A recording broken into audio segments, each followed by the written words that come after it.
So then we come to the interviews. They can be challenging, as we all know, it can be very, very challenging.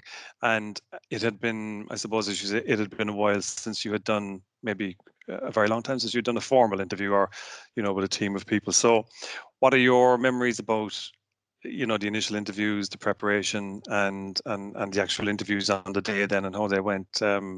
So what are your thoughts on that? Yeah, so I suppose first of all was the preparation. And while you often have a lot of time to prepare for the application, maybe not as much time to prepare for the interview itself. So over the course of the last 12 months, I suppose I've done a couple of formal interviews. And one thing is that, like any skill, you get better with practice. And certainly the more you do, the better you get, like any skill. Yeah, I know when people are doing a few interviews, or when they're committed to a recruitment process, the first interview, see how you go, the second one, but then they kind of get into the zone and they kind of get warmed up, and it's like maybe being back playing sport, your first couple of matches and then your third or fourth match, and it is a bit like that. So I find that with candidates that we work with, when they're going for their second or third or fourth interview, their performance improves because you're giving them the same advice, but they're also learning from their own experience, so they're improving. But and this was before Christmas, Rena, wasn't it? The interviews you did, and then you did some after Christmas as well. So, in terms of your preparation for the interviews, I mean, did you have somebody to ask you questions the day before, or did you do anything in particular to help with your prep? Yeah, so I will say I was a little bit at sea. Like, obviously you hear the talk, that it's very important to prepare for interviews. But I suppose I sat down and I wasn't fully sure what to actually prepare. Okay. So that was my first, I suppose, reflection on the process. Then I would have gone and looked up documents online. I would have gone to irishjobs.ie and looked at their advice in terms of how to prepare for interview. So I would have followed their kind of direction. So I suppose it's a time-consuming process, but definitely I would have found the more preparation that's put in beforehand, definitely the more beneficial it is on the day. And then the third thing was I had another conversation with yourself beforehand, and that really helped me in terms of, I suppose it just gave me, as someone who had been out, not involved in an interview process for a long time, it gave me just a deeper insight in terms of what the interviewer is looking for. And you made two comments to me on the phone call, and those two probably had the biggest impact on me.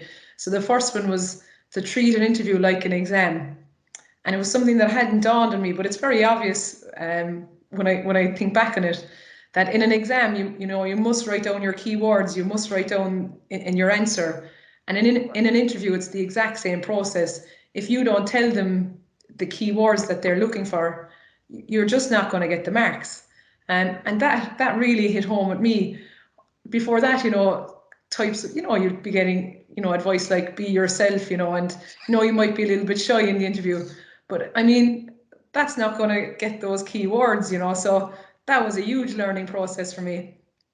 And then the second one, it was something you said kind of away from the objective things. It was like enthusiasm, you said, is the secret sauce of interviews. And that really struck a chord with me because enthusiasm was a word that Eamon Ryan, our former football coach, he used to use that about sport all the time. That whether you're a player or whether you're a coach, enthusiasm, you just can't buy it, and if you're enthusiastic at training and if you're enthusiastic at the match, you'll keep learning and you'll keep doing, you'll get there in the end. So I suppose when you said it to me, it really, really struck a chord, and it made me just realize that in my preparation, I must be enthusiastic as well as being on the day enthusiastic. And those couple of words of advice were invaluable. And none of it is easy. I mean, interviewing is not easy. And it's easy for me to sit here after God knows how many years of telling people, you need to do this, and the secret sauce and the enthusiasm and the preparation. But you still got to go and deliver. You still got to deliver on the day, and the energy in the room can be off, and so many things. And when I say exam paper, I always mention that because literally you can be asked anything at an interview. How many golf balls in an airplane? No, that's one example that I got off a Google interview as one I always, or a Google YouTube clip that I always use. But I I really believe a person going to an interview can influence the interview to the conversation parts that they want to highlight themselves, and they can maneuver themselves around. Of course, you have to answer the questions, but you can be political. Like, I mean, Micheál Martin hasn't answered a straight question for 12 months. So, the way they answer questions, and they don't even answer the question if you ask, if the direct question.